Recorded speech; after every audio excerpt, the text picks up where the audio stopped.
William Doreski, and this poem is called Water Words.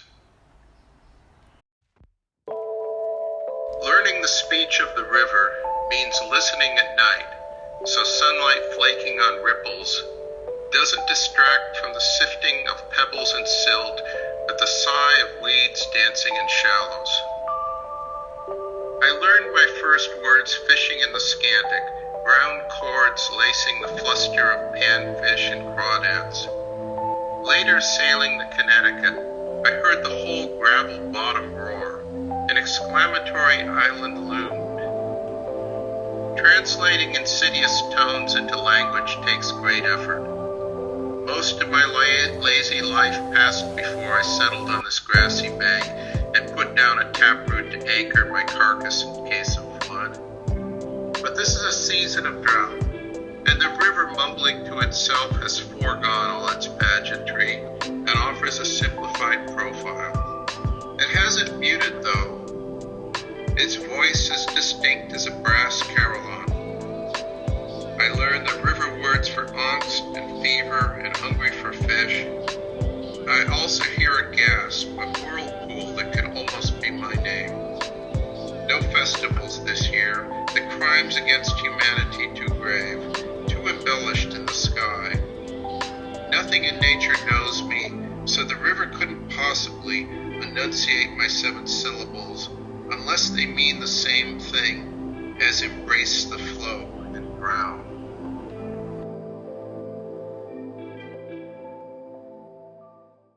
Well, to me, poetry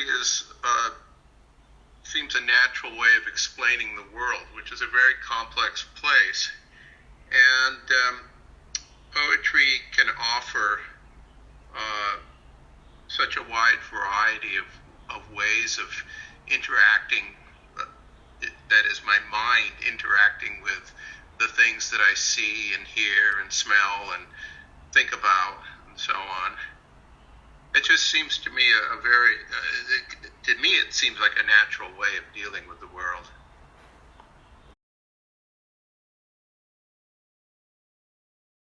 Well, basically the subject of this poem is the relationship between the sounds of nature, the sounds of the river, or the appearance of the river, the sunlight flaking on ripples, the brown cords, which are shadows, cast over a brownish river. What is the relationship between that and the sounds that we make? And it's not so much the idea of how language evolved, but rather that there's a language in nature that we're always interacting in one way or another, even if we're just listening to birdsong. Well, actually, very much if we're listening to birdsong. We believe that the sounds of nature are significant. We believe that our own language is significant. And in our minds, we make connections between those things. And this poem is about that. And particularly about the role of the imagination in negotiating with nature to make its language compatible with our own language.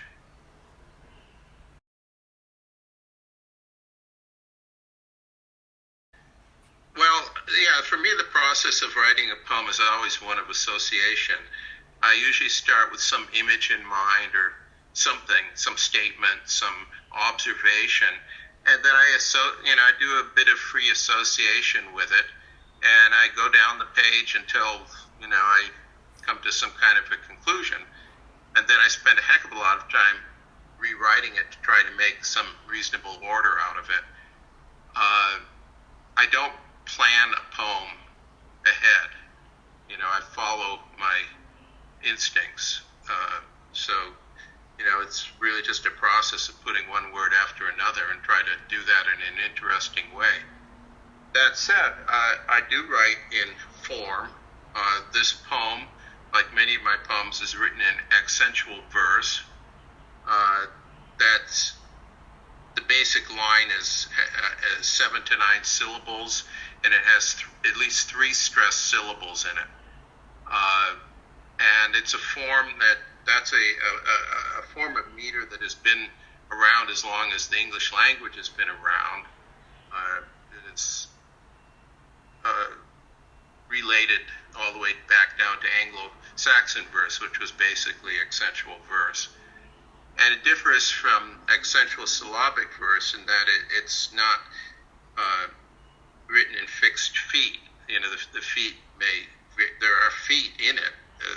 There are in all English utterances, we having a sharply accentual language, but they're not fixed. But I do spend a lot of time trying to make the overall cadence of the poem sound right to me.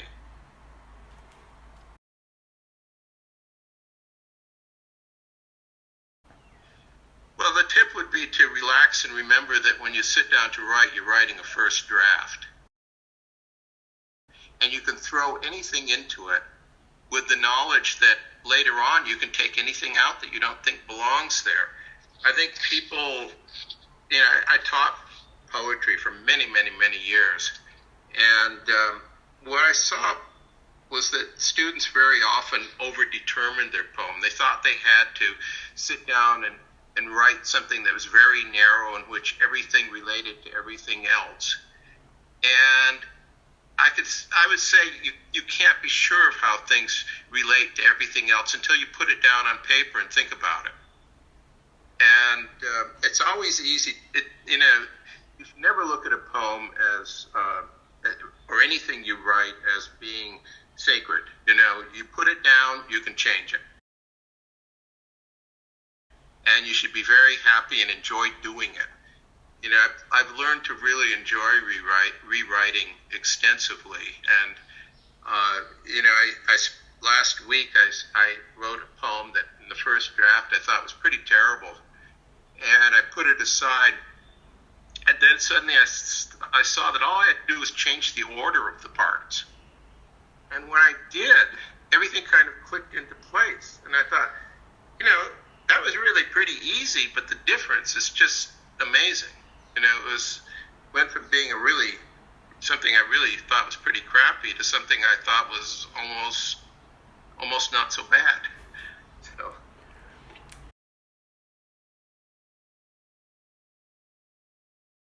Read it aloud and do it more than once. Poems are made out of language, and we're so used to we look at written language and we read it, but we're not really reading it the way we do if we enunciate it. I once was sitting in on a colleague's class, and he was teaching Yeats, and he read a Yeats poem, and one of the students said, I didn't think I understood that poem until I heard you read it. Now I think I get it.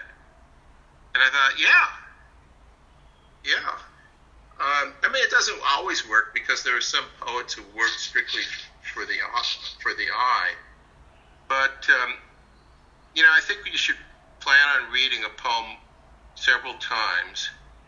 And the first time through, just get a general sense of it. If you have a kind of general idea of what a poem is about, the details eventually fall into place. It's like understanding that all of Emily Dickinson's poems are basically about negotiating with a God that she's not sure exists. And when you think about that, as you read her poems, a lot of the things that seem rather obscure suddenly make sense. It's like also understanding that all of Wallace Stevens' poems are about the shifting relationship between imagination and reality. If you keep that in the back of your mind, then there are some things in Stevens' poems that maybe nobody understands, but the general gist of his poetry becomes very clear, and even his most difficult poems generally make sense.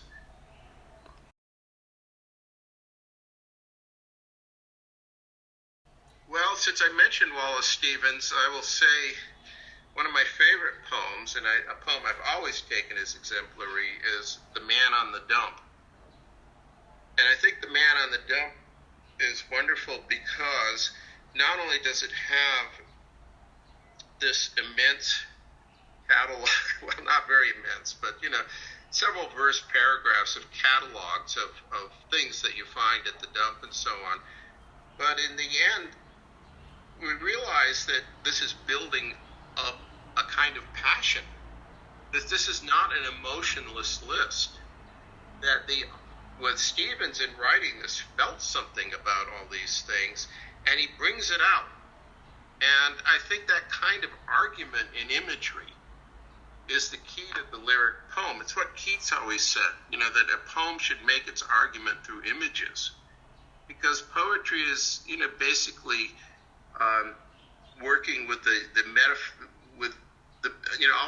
metaphorical aspect of language. And all language is metaphorical, in one sense or another.